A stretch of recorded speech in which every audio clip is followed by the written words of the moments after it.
If you have an interest in horses and love learning more about horses, the horse industry, teaching, or even managing your own horse business, then you're in the right place. We would love you to join us on our mission, which is to improve the lives of horses around the world through the education of riders, handlers, and trainers. So get comfortable, listen in, and enjoy. This has been another episode sponsored by Online Horse College. If you haven't had a look at the wide variety of equine-specific accredited courses, then go to onlinehorsecollege.com and I'll see you over there. Today's guest is Anna O'Keeffe. Anna's been here before and she's been on 167 and 221 and is going to talk to us today about 10 ways to use the lesson time more effectively.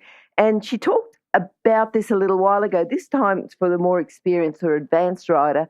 And she's going to talk about it from the coach's point of view as well as from the rider's point of view. How are you, Anna? I'm well this morning, Glenys, and the sun is shining. Good to talk to you again, Anna. So I'm sure that we're going to get a lot from your knowledge you're going to put into this because you're a coach and a rider, competitor. You're doing a judge. You're doing everything. So let's get started. What's number one? Now, number one is preparation. Mm-hmm. A lot of it is based on preparation because even that's a comment I've remembered from George Morris and even from way back when I look at some of my notes. It's preparation, and I still find that when I'm restarting horses that have difficulties now. It's how you prepare before your event or before your ride with that in view that has a great effect on how that ride is going to be. And I feel on that point, the rider is coming with their horse. They're going to put in time, effort, and money to do this thing. And with that in view, they want, of course, and competitively wise as well, they're after the best results from the session or the competition. And one of the basic requirements, I feel, is a calm frame of mind, which will enable you and the horse to be efficient and maximize whatever you want to achieve, be it introducing the young horse to strange surroundings, competing in a higher level test where there's more tension and demand, etc. Now, step number one is to my mind, is to give yourself plenty of time so that you are calm and clear in your mind when you arrive, and that both of you can then adjust to the surroundings and the demands that you are going to have to cope with as you go along. If you arrive in a flap, and things I do understand can happen anyway, then that tension transfers to the horse, etc. And again, you don't quite have the clarity and calmness that I think are most effective. Okay, good. And then that preparation, so for the competition, obviously you've got to arrive a bit earlier. For a lesson in a strange surroundings with a young horse, how soon before? And for a competition, how soon before? Just to give people a bit of an idea of the time that it generally takes to settle the horse down. Well, I think actually, if you're fairly confident with the situation, you need to allow at least an hour. Personally, I like 2 hours because it just gives you that edge if something goes, so to speak, wrong. Because what even still going out to competitions, etc., what happened last time is not necessarily what happens next time. An instance of that being in qualifying for the state championships at SIAC, suddenly the parking was totally changed. And we weren't really informed. We had to arrive and cope with the situation. And where I thought I had 3 hours of preparation with a green horse, I didn't have any. I had to go like the clappers to adjust, to walk a long distance, even to find the parking. And I think that sort of thing is something that if you're coming for a lesson, of course, you may or may not know the place. You may think you know what your horse's reactions are going to be. And so often I hear the comment, he's not like this at home, you know? Yes. Even more advanced riders will say that. And often, too, the person coming for their session has got issues, and then with the horse, which is what they've arrived for, and then they need to be, and they'll be nervous to a degree, wondering how things are going to go. And those things do affect how you're going to cope. Then we come to warm-up, and to my mind, the warm-up includes familiarising the horse. So like, as you pointed out, a young one, a green one, needs to have a look. If he's never been in an indoor and the session is in an indoor, they need to have a look so that you're aware where the difficulties possibly are going to arise with the session. And in that way, you're prepared to make the most of the time or the test that you're going to actually be doing. And sometimes warm-up is included. People want help with warm-up, even advanced riders having this problem. How much do we prepare? Which exercises should I use, etc. And some of that warm-up is very important, and that sometimes some of it is included in the actual session by request or needs to be. And they still, generally, it is up to you, to lead the horse around. There might be bush in a certain place and he worries about birds flying up, etc. Again, to allow yourself effectiveness and best use of time. I suppose that brings us on then to number 3, because you said that some riders like to have the warm-up, they like to talk about the warm-up within the session, and from the coach's point of view is to discuss, and from the rider's point of view, the rider to discuss with the coach to discuss with the rider is what they want from the session. What's the plan? If they're coming for a lesson, what's the actual plan? From the person that's paying and from the person that's teaching point of view. What does the rider think, but what does the coach think? Would you be able to talk about that? Yes, it depends a little bit too on whether it's a rider who's been before or a person who is new. And then the fact that they don't know you and how you teach, etc., that also will have an effect on their responses. So I feel, and even lately, I have a couple of people who've been coming for quite a while, and it is still necessary, I find, to speak to them, ask them that very question, what they are after from this particular session, and then you get a starting point. Okay. You get to know the rider, and each time, it's like riding the horse. One day, it's fantastic, everything's coming along. Then the challenges, I don't consider them problems. They're the challenges of, very similar to life, really. Yep. You think it's going to be like this, it's going to be a great day. And, even the most experienced and best of trainers just say to you, not today. You have a day when horse just doesn't happen, or what you expect to happen doesn't happen, and you need to go right back to base. Apart from that, and with the new rider too, it relaxes them. They feel then that they have some communication and connection with you. Yes. And you can quite quickly, once you're experienced, assess where you think the best place is going to be for this person to help them with their questions and issues. Okay. Now, this would bring us on to number 4 about specific issues. What sort of specific issues would a rider bring to a coach? Normally, riders are, and this is even with people whom I've been teaching for a while, they become very, how would you put it, very honed in on one point, and it's usually a movement. Or if it happens to be with their own riding and they have some understanding of position and feel, etc., again, they tend to hone in on one specific point. And that is a problem because it is not the actual point, which is usually the issue. It is more the basic points, because I think I come to that later on, how it is a progression, even whether you're barrel racing, whether you're generally riding, cross country, whatever you're doing, it comes down to the basics of initially walk, trot, and canter. Initially and at the end. It's all about the paces. Mm-hmm. And then it's about these basics that everybody pays homage to.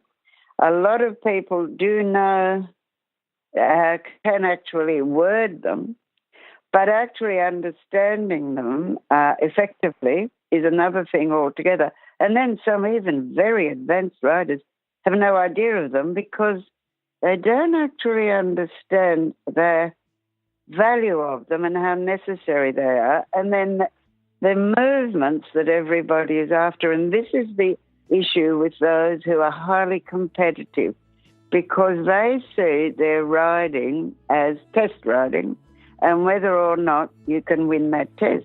And you, as a trainer, you've got to understand that that is where they're coming from. Whether you are or not is a little bit beside the point. But to help a person like that, you approach it differently. To helping the person who's perhaps more open and says, look, I'm having trouble with my 20-metre circles, keeping the shape. So then you can go back to, first of all, you need, if you want to do it in the walk, you need a correct walk. This is a correct walk. And it doesn't take long because then you have interaction. They can interact with you, ask the question, is this the right field? Then your response can be, needs to be a bit more forward, etc. Then you can come to the understanding of forward. Well, a lot of people, the event planners, etc., I'm guilty of this one, they go too fast, and that's not forward. That is, if a horse is really resisting, yeah, you go in any old way, but you've got to go. But then, of course, you've got to start to refine it, and forward is active and with energy, in balance. Mm-hmm. And therefore, that is the differentiation. Then you might spend that lesson, and I have done that, spent that lesson, feel. Riding is feel, basically and forever, but you've got to understand the feel that you're having. And it's quite interesting because then we would be spending the session on finding the balance. With the more advanced person, it's not usually restricted to just the walk. It can be with a less experienced rider, but the more advanced, experienced person usually takes things on board more quickly. And then that issue of forward and balance, you can bring into the walk, trot and canter, perhaps, depending on time. Yep. And then put that on their circle issue with understanding of the aids, etc. And they've got what they needed, which is a more correct circle. And in order to continue to improve that correctness that they're after, they've then got that to take away. Okay. Which is, what's going to happen. Yes, yes. So they can use that then to deal with their specific issue. And train on. Yes, yes. Wait, can you hear anything? No? That's because we're waiting for someone with a good quality horse product to be advertised here. If that's you, then contact us, horsechats@horsechats.com, and we'll send you the details. Thanks. Talk to us a little bit about demonstrations. When should the coach get on to demonstrate? When are there other riders that they can look at to demonstrate what's going to be taught? Would you be able to talk a bit, that's number 5, about demonstrating? Yep. Yes, because, as I said, I've had quite a bit of interaction with different riders. Visualization is a great thing, which is why, if you have that sort of interest, you go to as many things as possible to watch horses and to watch riders and how they do things. And riders, when I have ridden myself on a separate horse, they've been on theirs, on their own or on one of the school horses, they have commented on how valuable they found it to be able to see what they actually were after. As far as actually getting on their own horse, that some riders are very much against that, particularly in the beginning. And as a coach, you've got to be a bit careful too, because some horses are quite reactive or have quite severe issues. Then you are putting yourself in a difficult situation. And I think that is more of a schooling situation, which, again, you can discuss with the rider if that is what they're after. And then having them, the other alternative is also, which is I have found quite helpful, many riders, whether they're experienced or less experienced don't think of it so much, but the more experienced are often quite convinced that they're the only ones having this great difficulty, particularly if they're a bit what we call stable bound. They work at home or only go to specific competitions, and they feel they're the only ones with this issue, etc., etc. They then also find by watching a couple of riders that can be just even working their horses at the same time, they will see that these riders are having issues as well. That, we need more bend in this corner, I've got to do this and this. I found that very effective because I can call out to a rider schooling, look, you need to balance the horse before you start the corner because he's running through the corner, etc. And that basically a lot of issues are the same. Yes. For all riders. You just have more advanced levels of the issue or more basic levels of the issue, as you pointed out, whether it's a green horse or one that is much more advanced and now has training difficulties in that he's also, there you're faced with more problem because he's got to forget, in inverted commas. They never really forget, but he has to leave behind what he's been used to doing and replace it. They call it rewiring, I think, in the human condition. And yes. Anything alive, whether we like it or not, we are animals. And the rewiring process applies just as much to the horses. And both riders and horses are afraid of changing their pattern because it's more comfortable to do what you've always done. That's just a known fact. And has also, I've listened to somebody who commented on that she had a friend who had a horse that would go, was quite unpredictable, not easy to ride. Then she'd bought a young horse, and this person was a trainer, and she said, I rode the young horse with it. We had some success. It was a very quiet horse, a very good horse. Yep. I saw it in operation, and it was. And she said to her, look, how about you ride this one? It's very quiet, and then I can ride your other one, and da-da-da-da. And she said, no, I know this one. I'm too worried to get on that one. So, there are all sorts of perspectives, yes. and those sorts of things I think can be a bit, they can get in your way, but it's all par for the course, really. Yep. That's how things operate. It's worry of the unknown, isn't it? We don't like change because we don't like to know what's unknown. It could be yes. better, could be worse. Yeah. Yes, there was a very good, they had a Mustang. Somebody in Germany, or she was in America at the time, and they did a commentary, and it was fairly American, through this video they took. And he made the point, and I was fascinated by that because you always go on and learn. You just keep, I think I love all that. I very much enjoy that. You add to what you've already got. Yes. And he said, we're more afraid of the empowerment in what we can do than we are of not being good enough. And as you've just pointed out, I think that's what happens. We go into the unknown and we go into feelings that we've not really had before, and that is frightening. So it's a fright-flight thing, isn't it? So yes. Back we go and say, well, I like it like this. Yeah. This feels nice. It's just natural. And then that's where, if you are going to make progress, you need to be, that was another quote by somebody, the most successful people enjoy being uncomfortable. Mm-hmm. And I think that's a point as well. Is it enjoy it or just are prepared to be uncomfortable? No, you know what? I like it.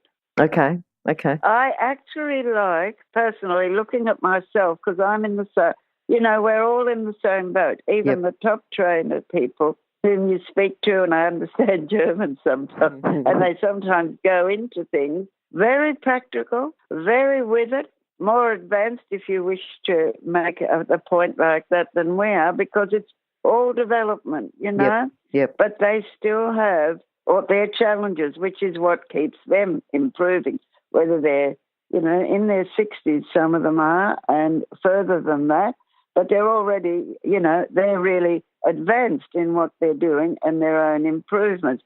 But they have their problems, and that's what I always loved the cross-country. Never went to the higher level because things changed in life, etc.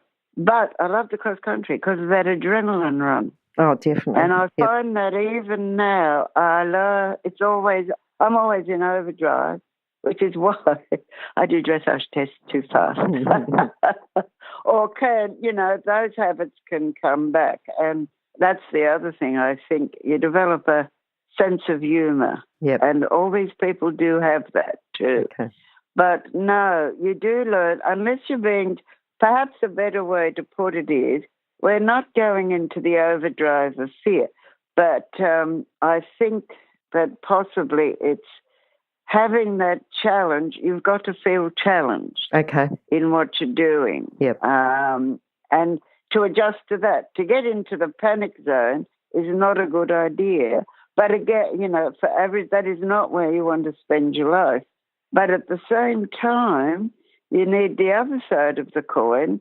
And for people with difficult horse, any horse really can suddenly take off or something like that. And then people actually, I feel, who can get to that level need to be able and need to learn how to deal with panic. It is holding up one of my riders at the moment.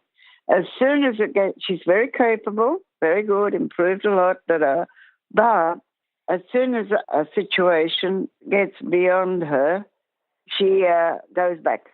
Anna, I think that's a great idea. We should talk about 10 life skills for horse riding competitors in our next session, I think, because I think we could be talking about life skills in this all day because you're very knowledgeable in that area. Yeah. Yeah, and it's interesting. And that also, Glenys, is the way the world has gone. And now they're all into this positiveness and stuff. But then the shame of it is, and we can, as you say, do it in another session, they then, again, simply draw it into their own responses and this is fine and this is what I understand. No, I'm not going to really come out there, but I can really justify this. Yeah. Anyway, meanwhile, we'll go back to our point number 6, which, I know that you want to talk about the importance of walk in regard to horsemanship and the welfare of the horse. So if we can sort of bring it back to number 6, that'd be great. You want to talk about that? Yes. Yeah. Yes. Now, I think that is a problem or issue that I find myself when I'm being trained by a trainer, and the ones from... trainers can get a bit carried away, and even, how would I put it? It was a very strong point in Germany when I went to the forums, and Gerd Heuschmann was very strong and gave lectures at the different forums. I saw him 3 times, and he too was very much into the welfare of the horse, the mechanics of how a horse actually works, etc., soundness of mind and soundness of the horse itself. It's also well known in sports circles. Most of these things don't just apply to horses and riding. Now, the rider too has to come back to a walk because it is for the welfare of the horse and good horsemanship in that there is lactic acid buildup. So if you work hard or you make tremendous effort, and that's what's going to happen in a training session, whether it's the rider or the horse, and of course in this instance it's the combination, You might be really working on canter, lengthening, shortening, half of the preparations for the half pass. Then you might do some half pass. Then what unfortunately usually happens is, yes, we've got to go back to something easier, but you're still pushing trot. You might go, say, trot serpentines with changes of bend, making them shorter, so that you're getting to the 6, 7 serpentines to fit in. This may be an easier exercise for the horse, but it's still extremely demanding. And you actually don't release any of the lactic acid. Once it builds up, it becomes painful. And riders feel that too without realizing that's what they're feeling.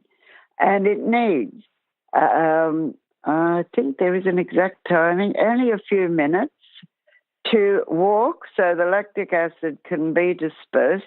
The horse then also gets time to relax its mind. And it's not that you stop working altogether. In that walk, he's still got to stay active.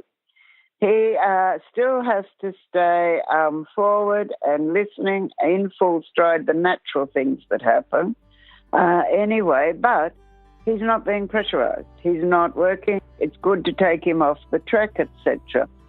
So the walk is important. And then for the test riders and etc., even higher up, walk has a double mark, and there's a reason for it. Because walk is the reflection of your training.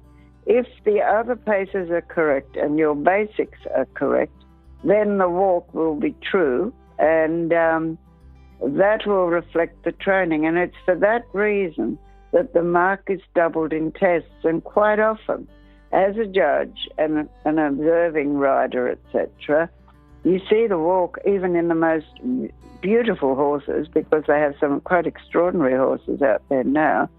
The walk is no good at all. And that should actually be an understanding that the judge has, but that's where judging can fall down on you as well. That's another point to actually also bring up with a rider, to be very careful of judging their training through competition results, because there are many variables in that situation. It's a limited one. There are many variables, and you are very subject to a judge's understanding, and that is very varied as well.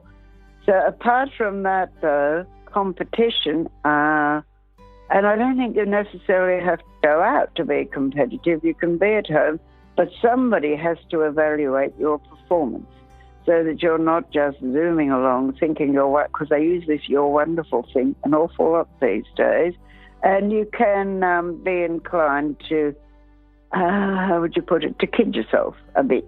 Mm-hmm. You know, it's not necessarily deliberate, but of course you're emotionally involved. You are, whether you like it or not, to a degree, to a varying degree. And you want things to work, and just for the clarity of it, I think you do need these eyes on the ground to say, hey, this is creeping in or that's creeping in. Because as I feel myself, I still, I need a person. I still have to watch it a little bit with their knowledge, but absolutely super with watching my position, because I had a massive accident, and balance is a problem, and straightness. So yep. Okay. we work very much on that. All right. So then, yeah, I think you should take the walk is most important for those reasons. Mm-hmm, mm-hmm. And I know you're going on now to number 7, the importance of clarity and correctness of all the paces, talking about the training scale, movements used to accomplish the training scale. Would you like to just expand on that, talk about that a bit more? Yes, I think we've already covered that in when I was discussing that circle to a degree. But this is something that I've found that it inhibits the rider's effectiveness. They tend to think of everything in the reverse. It's, I'm having trouble with this movement, I'm having trouble with that, etc. And therefore, they're thinking about it backwards. Because the first thing, and this was really drummed into me over the years by some very good trainers, and they will say that to you even now, the good ones, show me your walk, trot and canter. Okay. And that's what they'll say. They can assess it straight away. Mm-hmm. And then you need to do that. Then they want to look at your transitions. Then usually they don't want to see your flowing change, etc. And I understand that because you can already look at a person, their canter. It's no good practicing your change again and again and again because, a horse will learn repetition. But if he's doing that change poorly, all you're doing is repeating that way of doing it, which will then continue because it won't develop the necessary muscle, etc. Then what is usually looked at, we'll perhaps take that canter and the change as an instance, you improve the canter, which is a lot of forward and back. Go forward, come under. And the back, you've got to watch that very word because that's exactly what happens. They shorten the canter instead of engaging the canter into a forward uphill way, which will then enable the change to become connected and go through and show some expression in due course. So it becomes a very fine line in the end. And one of the top, I think even Carl Hester mentions that, the different, he did forward and back. It's a constant then. And there are different levels of forward and back. You might want, initially with a horse, especially if the canter is quite poor, you can only get a little bit because that's all he can do with his muscles. Yep. So you get your 6 inches. That also, riders then want the lot. It's a natural human reaction. It's got to be this much. Well, horse can't cope. Horse becomes frightened, does his best to adjust because, of course, he's going to do that. Whereas, again, it's much better if you go a bit, come back. Then you can try for, it only takes, if you can apply it and understand it, it just gradually takes the weeks, and what was a foot is suddenly 3 feet. Yes. It's a development thing which riders sometimes find difficult to understand and takes time. It does take time to develop the knowledge, the theory, as well as the actual practice. Okay, good. If you're an equestrian coach or a horse riding instructor, or even if you aspire to be one, have a look at the free video series for horse riding instructors on the Horse Chats website. Go there now, have a look, horsechats.com. Now, number 8 here is working to the level of the combination. So can you talk about that and also talk about what a rider can do, just to do with riding other horses, about development of feel? If you can expand on that, would be brilliant. Thank you. Yes, now, riding is feel. It's as basic as that because watching the various aspects, because that, again, is something that has disappeared a bit, and I do a fair bit with it. Like, riders are no longer just ride. They tend to come and want this dressage in a rectangle, whereas I think it's very good. I have barrels set up, and we use those. You can develop your good barrel racing techniques. You're not going to become a barrel racer, but the fantastic stuff for pirouettes, whether it's walk. You can, and then the canter one, that's very advanced. Or you can widen the barrels, get the barrels together. Because in canter and the advanced movements, it's not so much can you do the movement, well it is and it isn't, but it's can you get out. And that's an emphasis in training all the time. Horses, and it happens a lot in the arena now, it gets quite dangerous too. The horse won't go out. Okay. And then he starts rearing, then he starts plunging. And that is, and I've again learnt that from some very good trainers, automatically they say, now go out into your extension, etc. And again, in the beginning, it might take you a little, again, you ask for a little bit, And then again, with this coming from where the rider is at, well, that's the only thing you can do. Really, your job, and the tricky bit is actually assessing where the rider is in respect to training of horses, actual knowledge. They can buy schoolmasters now, and they do, can't really ride them, and it's a bit unfortunate. There have been some very serious accidents with it. And then they sit on them and they do the movement. But they don't have any understanding themselves of what they're really doing. It's become more prevalent because people, competitive people particularly, will spend a fortune on a horse. And these horses have been brought to those levels, often fairly quickly. There's often some damage physically too, and then pain becomes an issue.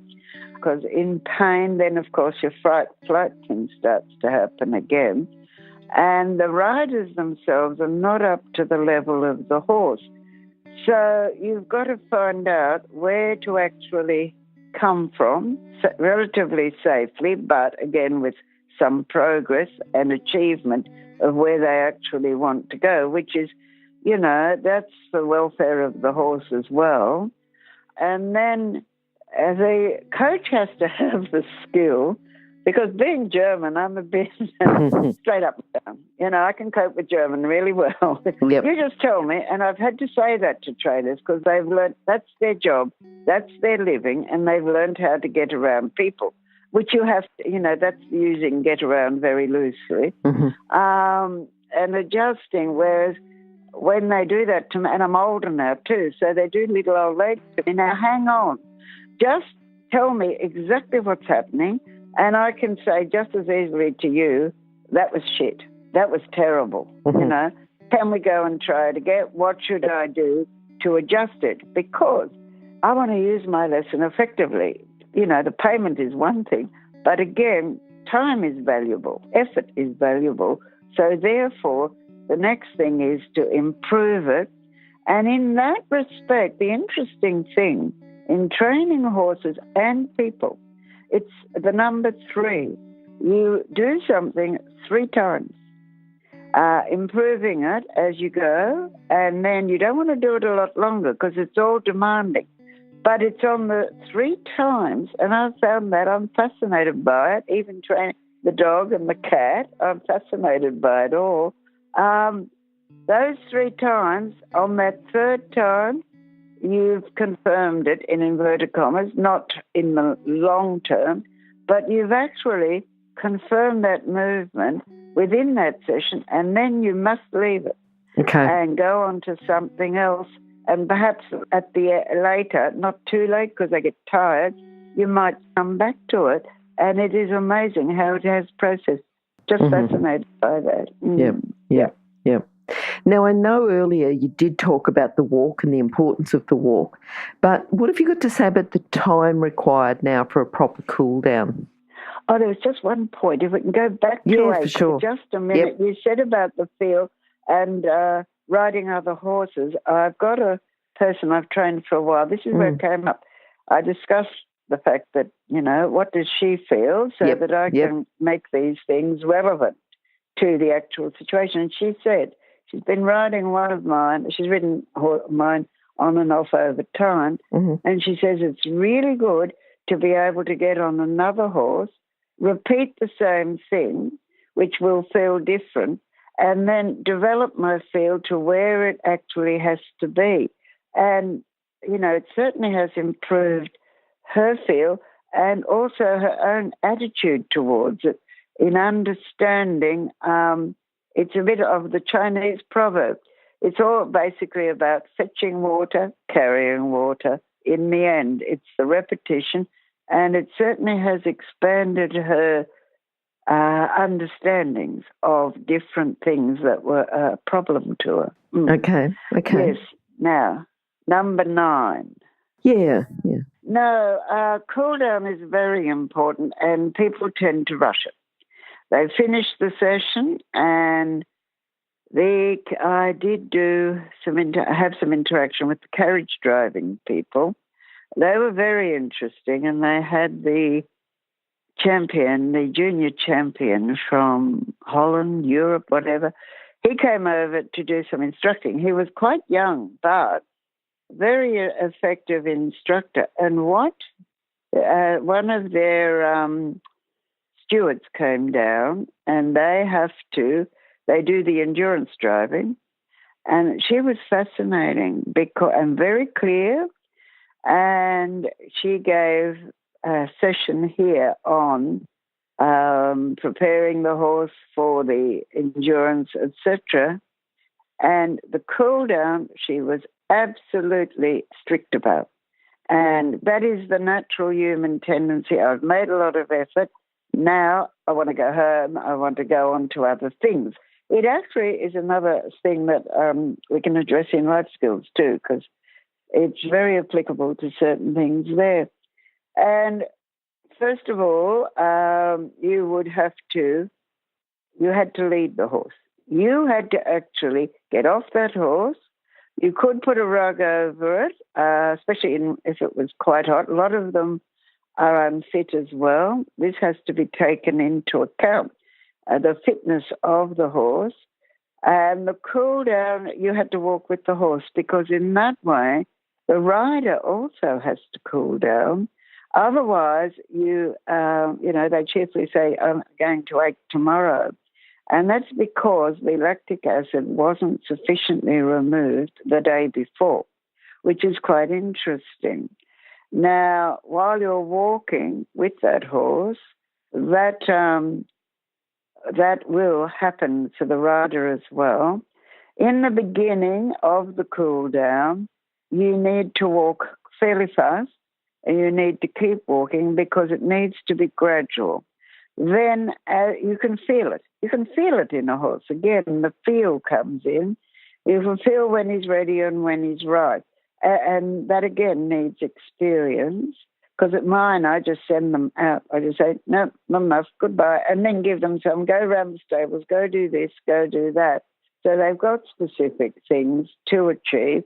Then you can start letting the horse graze so that he's easing off. And you also get an idea of his mental state, because the horse that's very tense, and reschools are a lot like that, they get very tense because they've never actually been cooled out. You just hand it to a groom who wants to get rid of it, as quickly as possible. And they get very anxious, and you can be out there for 20 minutes or even more. You have to be out there for as long as it needs. Again, you have to approach it gradually with people. Then when they start eating and they're happy enough with it, they'll eat. If they're not right, they don't eat. So therefore, it takes time because they've built up their anxieties. Once a horse reaches the levels that he needs, cool down is usually, 10 to 15 minutes. But you need to spend that time. And this particular person, she wanted 20 minutes of whatever you were doing, which was very interesting, because it's important they go back to the stables or the paddock, yard, etc. Many horses are confined in a relaxed frame of mind and with the muscles relaxed as well and not tense. If they're tense even, then they break out in sweats, etc. And many people just accept this, oh, well, he's tense, he does this, he's an idiot, da-da-da-da-da. That's just him. Basically, yes, they have a character which you need to work out so that you can then apply the basic principles, etc. They're always the same.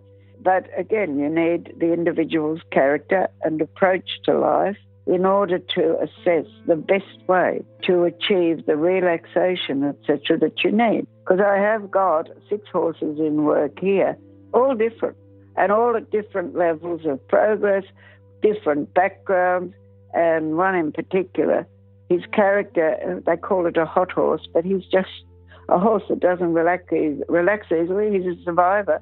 I don't think anything will ever get him, but he has that tension. But even after time now, he has started to be much easier in life than he was, which is very interesting and quite rewarding too. Good. Yeah. Oh, hang on a sec.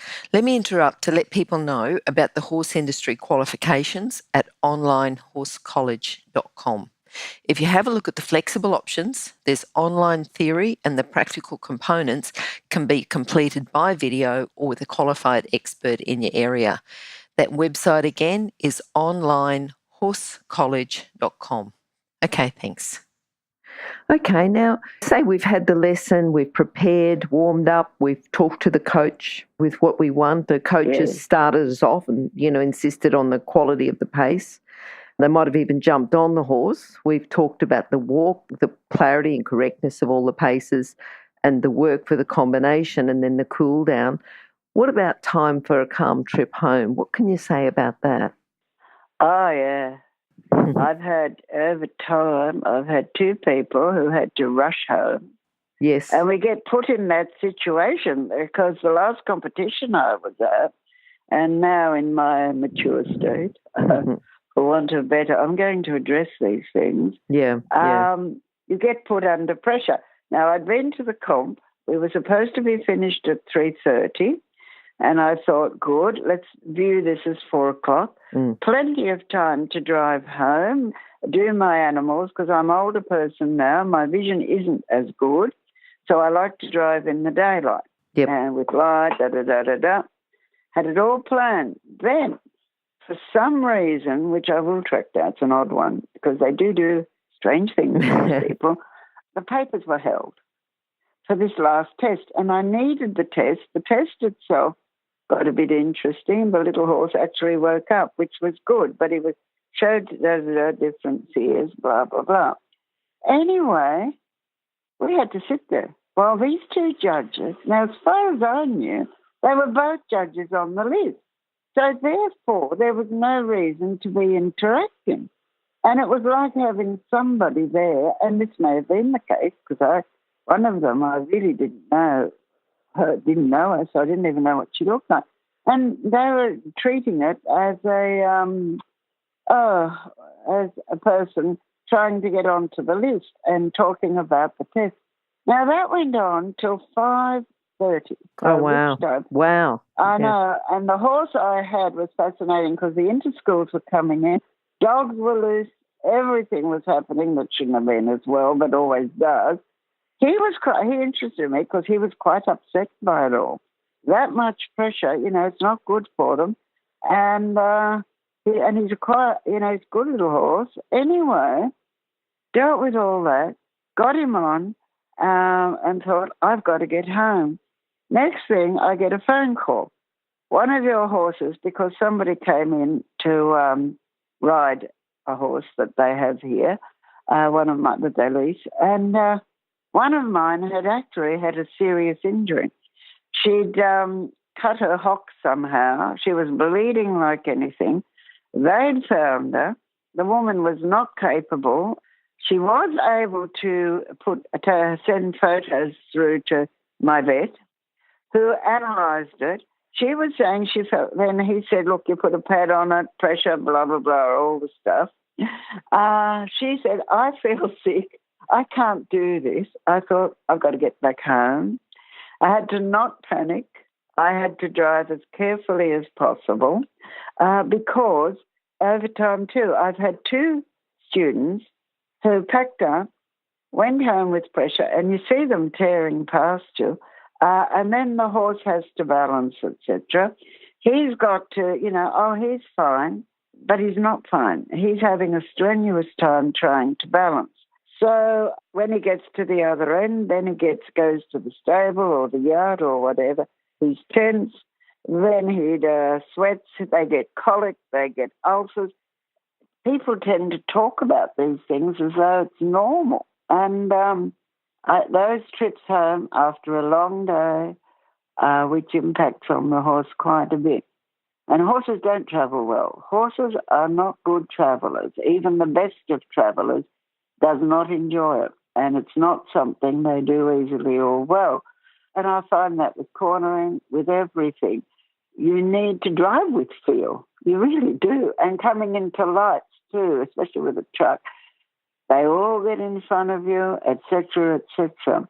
Again, it's good for you to arrive home calm. Calm is always good for yourself, but the horse is the same. And if he can come home calmly, not sweating, I think you avoid a lot of the problems that go with the modern aspect that we tend to have.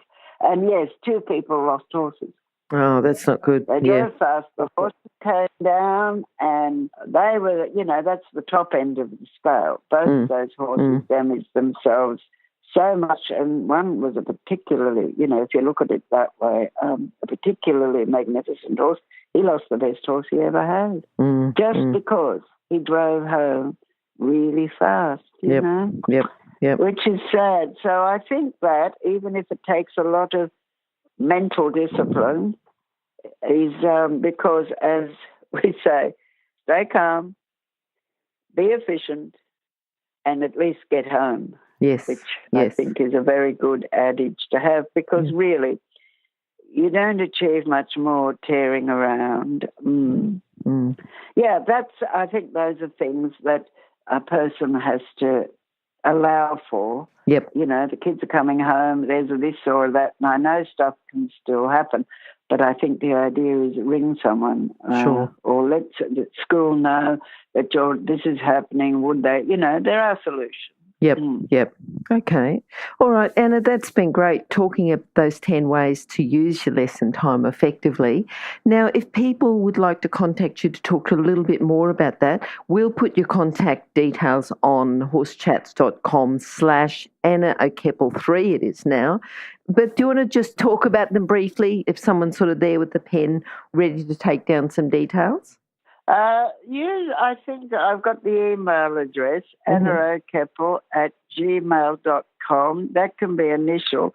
But I think the best communication is a phone call where you can actually talk to someone directly, because then you can feel the situation much better in their questions, etc. And the 2 phone numbers are the mobile, which is 0407 942037, and the landline, which is 0246 841493, and that one has a message bank if I don't get there before it stops ringing, and I will always ring back. And then if they wanted more details about how things work, there is the website, which is www.dreamfieldsequestrian.com.au. Wonderful. Anna, lovely to talk to you. And I am looking forward to our next interview. I'm sure that you would love to talk a bit more about life skills, particularly for horse riding competitors. It's something we've sort of talked a little bit about off air, but something that I know you've got a wealth of knowledge about, and I know you're very passionate about. So I'm certainly looking forward to our next interview. And for the listeners, make sure you go back and listen to Anna's other interviews. They're very thought-provoking and a lot of information there. Okay, so thank you, Anna. And thank you, Glenys, for the opportunity. And yes, I will look forward to that one as well. Okay. Thanks again, Glenys. That's okay. Bye-bye. Now, if you're still there, you probably know that I'm absolutely passionate about education within the horse industry. That's why I host this podcast. My other venture is Online Horse College. Have a look now at onlinehorsecollege.com, and I'll see you over there. Remember that our comments and instructions are general in nature and do not take into consideration your individual horses or your individual ability and circumstances. If you enjoyed this podcast, then please leave your comment below.